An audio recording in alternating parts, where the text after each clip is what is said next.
We are on the same page. If you don't look like a girl, get the fuck out of the girl's bathroom. There are certain positions. I don't think you belong in the girl's bathroom. But you wouldn't, my love, you wouldn't know. It goes into the bathroom, you see her. I think if you were and born in the next with stall, a she's penis, whipping. get the fuck out of my bathroom. Yeah. I feel like a lot of the issues that we're having is the divide where it's competition, my love.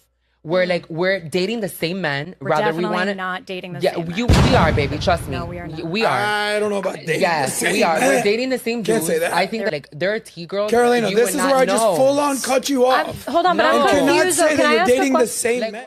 Honey, do I need to open the library? Wait.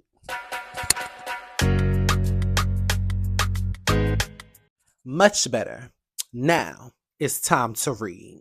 RuPaul, hit it. Get out your library card. The library is open. Now, let's pause for a second to unpack this. This video perfectly illustrates the reasons why transmedicalism is stupid and why pick-me politics never results in actual acceptance. First and foremost, what we are witnessing here is a trans woman repeating the talking points of her oppressor in an attempt to gain acceptance and approval. In doing this, she relies on transmedicalist talking points, which argues that trans people don't deserve the right to exist in public until they have medically transitioned into either male or female, the binary, and can completely pass to the point of being deemed unclockable. Transmedicalism enforces respectability politics by demanding that trans people subscribe to cis heteronormativity in order to gain the rights they should just already have in the first place as human beings. The trans woman in the video loudly, honey, I need y'all to see how loud she was. The trans woman in the video loudly insists that anyone who does not look like a woman, quote, look like a woman, should be using the women's restroom. Yet, the cisgender woman, who I know doesn't want to be called cisgender because she is transphobic, but we're going to call her what she is for the sake of this video, clock that T. Yet, the cisgender woman she is attempting to align herself with responds by making it explicitly clear, honey, she herself does not think that she belongs in the women's restroom. She herself does not think that she belongs in that space either.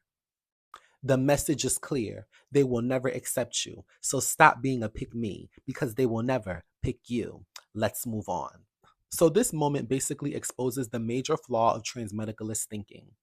To those who oppose trans existence, there is no meaningful distinction between a predator, a man in a dress, a non-binary person, a visibly trans woman, or a trans woman who believes that she passes and fully assimilates.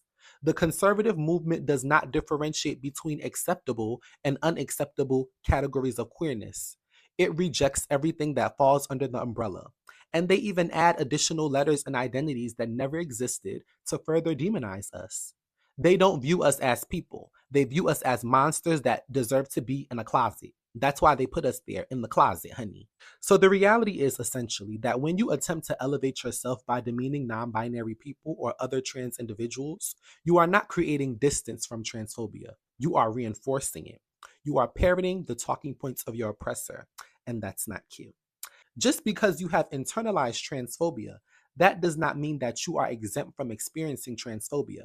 And I want to say that again because I have to make this point extremely clear.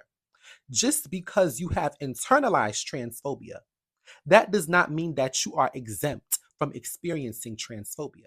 It doesn't matter what letter you identify with, how many surgeries you've had, how long you've been on hormones, or how much you think that you pass. Transphobia is not rational, and it is not selective. You can't fight your way out of transphobia. They will just never accept you. So please stop repeating the talking points of your oppressor and seek therapy to overcome your own self-hatred, because the need to degrade others in order to uplift yourself, in the simplest term, is stupid. Sorry I couldn't come up with a better word, but I had to give you a word that's on y'all level. Next. I created a longer form video explaining transmedicalism in depth because this ideology is truly the cause of a civil war within the trans community, and I want this civil war to end. I'm Princess Amos, and that's the tea.